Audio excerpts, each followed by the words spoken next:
না পড়াশোনা করতেছে না, ওর বাবার বিচি করতেছে।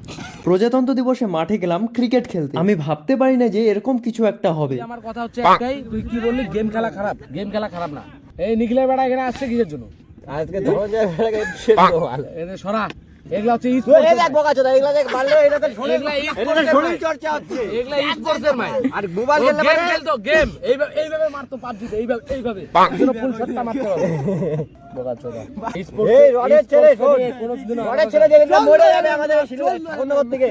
সেনগা ভাববি আমাদের এখানে এন্টারটেইনমেন্ট বন্ধ হয়ে গেছে সব। কিছু হবে পড়াশোনা করে? পড়াশোনা না করলে তোর মতো মূর্খ হবে।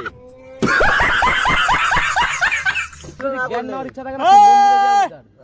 ওই যে নতুন একটা আছে না বাচ্চা, যে হাই হ্যালো ছোড়ো রাধে রাধে করো, হ্যাঁ, তো ও কি করতেছে? ও কি পড়াশোনা করতেছে? না পড়াশোনা করতেছে না। ওর বাবার বিচি করতেছে।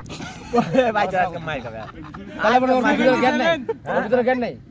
ওর পড়াশোনা শোন, এতে অর্জুন, হ্যাঁ। বিতে বলরাম, ওর পড়াশোনা এটা। তুই বল তারপরে। শীতে চন্দ্র হবে। আরে বাবু তুমি ভিডিও তো বন্ধুরা, আমি যে এই ভিডিওগুলো করলাম আর এদের মধ্যে যদি কেউ দেখে, আমি তো শেষ। জীবনের রিস্ক নিয়ে এই ভিডিওগুলো ছাড়লাম।